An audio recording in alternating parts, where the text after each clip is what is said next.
Sani dan Mail ditahan ya selama 20 hari ke depan. Saya nggak mau komentari persoalan penahanannya berkaitan dengan cukup bukti dan sebagainya karena itu kewenangan penyidik dan sudah ada pengacaranya. Ya, saya tidak mau komentari.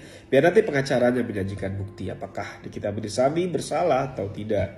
Ya, nanti di pengadilan. Akan tetapi yang jadi sorotan bagi saya ya persoalan adanya kasus ini.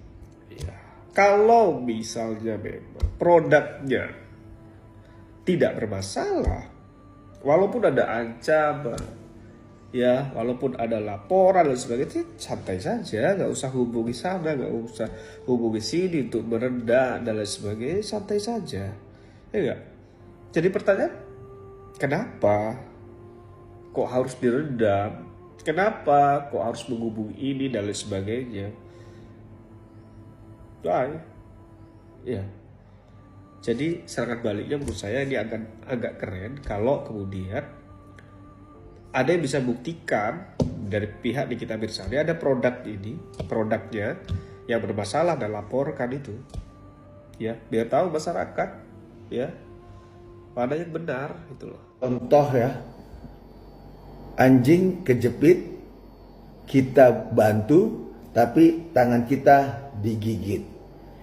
Analogi ini terkadang juga ada di profesi seorang advokat, di mana advokat menolong seseorang yang dalam keadaan masalah hukum, ada surat kuasa, ada perjanjian jasa hukum, dan sudah dilangsungkan pekerjaan, itu ternyata malah yang nakal si kliennya ini. Malah seolah-olah dia ditipu atau dibohongi dan membuat laporan polisi.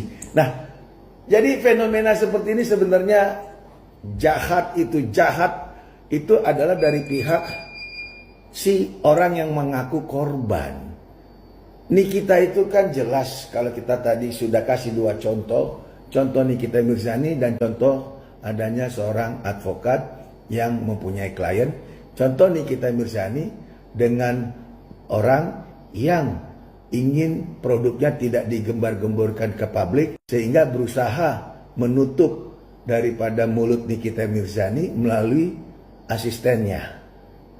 Nah, ini siapa aja bisa terjadi. Jadi bukan hal yang memang naif.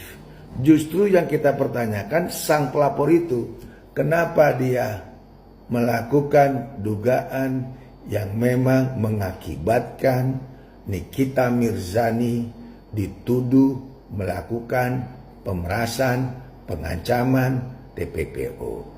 4M. 4M besar sekali, dan itu harus didalami oleh pihak penyidik. Maksud tujuan si pelapor menyerahkan uang tersebut. Namun di balik itu pura-pura sebagai korban pemerasan. Wow, nggak habis pikir. Karena pidana itu bisa dipidana kalau memang ada mens rea. Tapi kalau seorang Nikita itu memang dia sering membantu masyarakat untuk mengedukasi agar tidak terjebak satu produk kosmetik, itu kan bagus, baik. Artinya kalau memang kita benar, kenapa kita harus takut?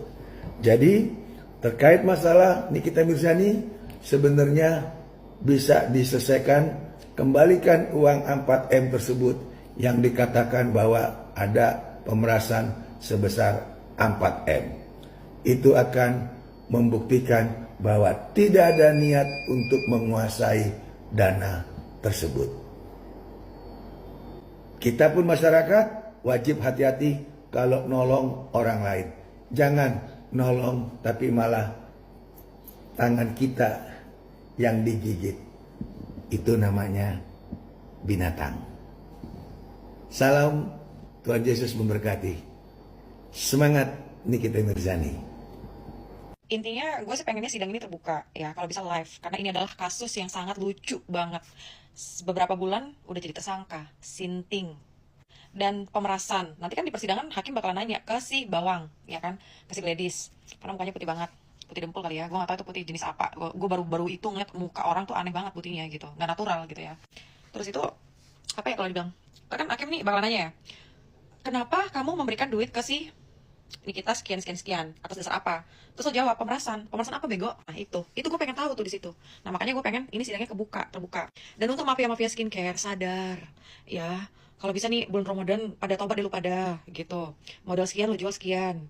Aduh mengerikan sekali, neraka jahanam ya. Apalagi si SS, si Sela Sokia itu yang pernah sok ngedumelin gue gitu ya. So oke, so iya, nyatanya lu ya, aduh emosi banget gue. Nyatanya lu apa? Ngumroh kan waria. Lu tuh cocoknya di penjara, lu itu yang cocoknya di penjara ya. Itu udah namanya penistaan agamanya ya. Kenapa nih si Sela ini gak di penjara? Udah jelas-jelas itu udah penistaan ya, sangat-sangat. Dia tahu waria tapi dia mengumrohkan si waria ini. Kenapa lo gak di penjara? Ini pertanyaan yang sangat-sangat gue pengen tahu nih dari pihak kepolisian. Kenapa, alasannya apa? Menyiram lagi, penyiraman bunga atau gimana nih? Terima kasih banyak buat Doktif, buat Nikmir sudah menciutkan. Tadinya yang petantang-petenteng sekarang juga dapat boom gitu. Hati-hati banget. Akhirnya apa? Improve semua. Produknya improve, BPOM-nya juga ya bagus ya BPOM sekarang. Di pasaran udah berapa brand tuh disikat sama BPOM. Dang. Jadi juga sangat mengapresiasi kerja BPOM yang luar biasa. Begitu Doktif sudah spill, BPOM bekerja jeng. Jadi sangat bisa dilihat ada satu perubahan sistem yang signifikan. Dan itu membuat aku menjadi sangat lega. Tinggal tunggu. Pabriknya dia sampai dicabut izinnya karena ada bahan-bahan berbahaya yang diduga masuk ke dalam produk yang sekarang di tangan para pengusaha skincare yang juga mungkin sudah dijual pada masyarakat. Ya. Kenapa saya menyatakan demikian juga? Karena si pengusaha skincare ini ya yang lagi rame, dia merasa dirinya mau diperas oleh Nikita Mirzani. Ya, merasa dirinya mau diperas oleh Nikita Mirzani, si pengusaha ini.